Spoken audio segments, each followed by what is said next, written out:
Every now and then, I lose motivation. I don't get that same energy I would when I have motion, things are going well, and creativity is easy. I don't feel the same drive to go out and take photos, make YouTube videos, or even work on whatever photography project I have planned. In these moments, I tell myself a few simple reminders to help me reframe my perspective. Today, I'll share a few of those that may help if you feel similarly. Also, if you're interested in learning more about improving your photography in a sustainable manner, check out Photography Systems. It's now available. Let's begin.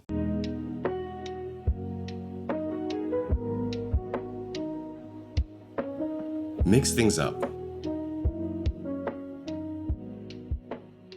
Variety is the solution to photography boredom. It's often in life we get caught in routines and cycles of doing the same thing over and over. We wake up, go to work, eat, go to the gym, eat again, and then sleep. We take pictures of the same things in the same places with the same cameras, and we wonder why we're getting bored. Now, this isn't to say that routines are bad. Quite the contrary. Routines and systems help us run our lives and automate the process, but if we're not careful, they can become lifeless, like a machine that only knows how to do one thing. So a good system accounts for monotony. This means countering boredom with variety and mixing things up intentionally. Shoot with a different camera. Go to a different place, take pictures of different things. Even if it's not what you do or are interested in, treat it like an exercise and just do it. You'll quickly realize how one little shift can make all the difference in your personal interest. For example, for me, I enjoy a variety of photography, from simple scenes to architecture to people. But every now and then, I'll make room to take photos outside of my norm, like cars, that goes a long way to mixing things up. These nuanced experiences I learn from and teach me another side of photography. Now, this doesn't mean going on a bender and losing track or sight of your main focus in creativity. But just one day, here or there, spread out across the entire year can make a big difference. And once you're done, you'll be able to take and apply the various new things you've learned into your main genre of photography. You'll be able to see things from a different or new angle, and the photos you produce will be different. And it'll be fun again, because you're not just doing the same thing over and over anymore.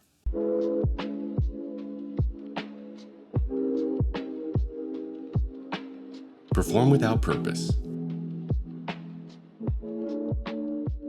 Creativity is tricky. It's difficult to know why we feel certain ways and whether or not we're truly being honest with ourselves. Photography, for example, I'm not always sure if something's not working right or if I'm just making excuses. But over time, I've learned that 99% of the time, I'm just making excuses to avoid doing the things I don't feel like doing. And very rarely is something actually wrong with the process. So I built up a habit of learning how to just do it, regardless of what my brain says. Something that helps with this is telling myself to perform without purpose. This is a framework I heard from David Goggins, and he probably meant to use it when talking about physical fitness, but it applies for everything. You see, a lot of creatives and people in general think they need some kind of purpose, an overarching reason, motivator, or meaning to what they're doing. And if they don't have that, they can't do the work. I don't disagree with this entirely, and we'll talk about meaning and goals in a little bit, but it's my personal belief that you don't need a reason or purpose to do the work. Think about it from a technical aspect. Do I technically need a reason to take the photos, edit the photos, build the project? No, I don't.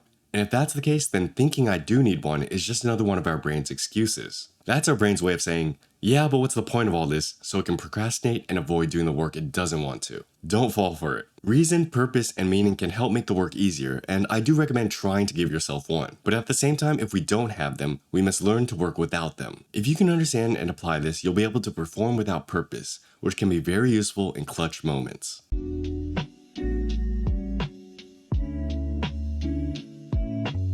Progress is the motivator.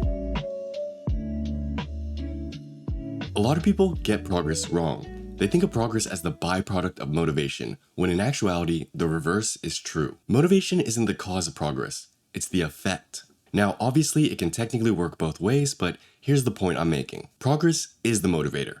What do I mean by this? I mean that when you're taking steps and moving towards your goals, no matter how small or how little, that progress will motivate you. It's often we think we need to be going super fast or making large leaps of progress to feel good about ourselves. That's not true. Even a small ounce of improvement can make a big difference. And if you compare it to being neutral or in limbo, when you're not moving at all, small amounts of progress actually seems great. Plus, it's certainly better than moving backwards or making reverse progress. So it's all about perspective. The problem with thinking that motivation comes first, before progress, is we begin to think we need motivation to do things. That's a problem since you're not always going to feel motivated. However, when you realize that progress can lead to motivation, you'll realize it only takes a small bit of effort to make a little bit of progress, and then things will steamroll from there. It's not like you have to be super strict and super disciplined all the time, but rather just enough to get you over that hump, which will lead to progress that then leads to motivation, and so on and so forth. It's self-reinforcing, like a never-ending flywheel. So if you're feeling unmotivated, remember, progress is the motivator. Stick to whatever you're doing day by day, even if you're failing to meet your quota. These little, seemingly insignificant chips of daily effort will stack and add up, and before you know it, you'll build a little wind on your sails. That wind will make things easier and push you forward until you have a decent snowball of momentum or motion behind you, and then you'll be moving much faster than anticipated.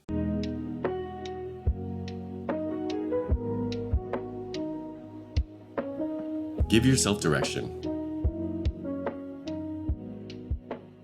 We mentioned earlier the concept of perform without purpose. The idea was you don't need a reason or motivation to do whatever you need to do. I stand by that statement, however, we'll acknowledge that goals, purpose, and reason can all be powerful tools for our creativity, meaning we technically don't need them to do the thing, but can use them if possible. And sometimes giving ourselves a reason or purpose can be the very thing that gets us going. If you feel a waning interest in photography, try giving yourself a direction. A reason to get up in the morning to take and edit photos and to learn more about photography, even when it's tough. Your reason can come in many shapes and forms. It could be as simple as wanting to get better to make a better looking Instagram. Or it could be a higher level project like a photo book to express something greater. You don't have to take it too seriously because sometimes big goals can be paralyzing, but at the same time, big goals equals big progress. The common saying is to shoot for the stars and you'll land on the moon. The point is, if you feel like you need a reason to do something, you can give yourself one.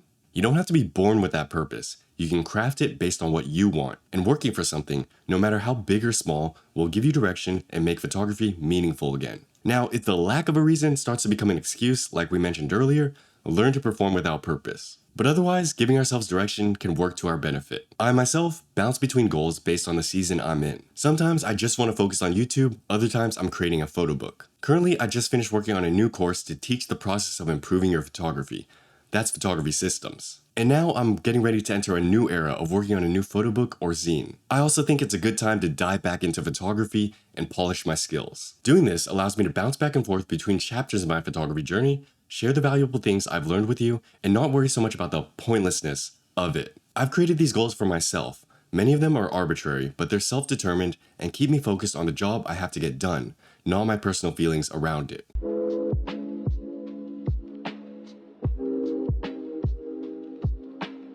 Motivation is just part of the equation. Ultimately, if we want to do not only what we seek to do in photography, but also enjoy our time doing it, we have to understand one simple concept. Motivation is just part of the equation. It's great while it's here, but it's inconsistent and won't always be around. Therefore, it's an unreliable factor in our creative process and shouldn't be relied upon, but rather used if available. By understanding this and creating different tools like the ones we mentioned earlier, we can still be productive even without motivation. Making these changes can make photography feel less and less like an uphill battle. Because photography, although many see it as a very technical, tool-based craft, is actually very psychological. Once you pass the fundamental beginner stages, photography becomes less and less about the settings and cameras you use, and more about the person you are and things you make. Part of this is understanding what motivates you, how to work without motivation, and learning little tricks to keep yourself motivated. Another part is eliminating distractions, learning how to be consistent, stop making excuses, and taking more action. We, the photographers, operate based on our psychology, and learning how to manage and orient ourselves in a better way will lead to more, better art. Because if you can get a handle on yourself, you can get a handle on art. I've created plenty of different videos on this topic with different tools that have helped me out. Check them out if you want to learn more. Or you can visit Photography Systems for a more detailed breakdown on improving your photography. But in essence, the big takeaway today is, don't rely on motivation. Find ways to mix things up, perform without purpose, use progress itself as a motivator, and give yourself direction in your craft. Because remember, motivation is just part of the equation. Thanks for watching. I hope you found this useful. If you did, share it with a friend who also struggles with motivation. If you want to learn to shoot more and stress less, check out Photography Systems. If you need something more foundational, go to Photography Essentials. That one's free. Also, check out some of the new merch, zines, and prints we have in the shop. Thanks for watching. Happy shooting. I'll see you in another video. Peace.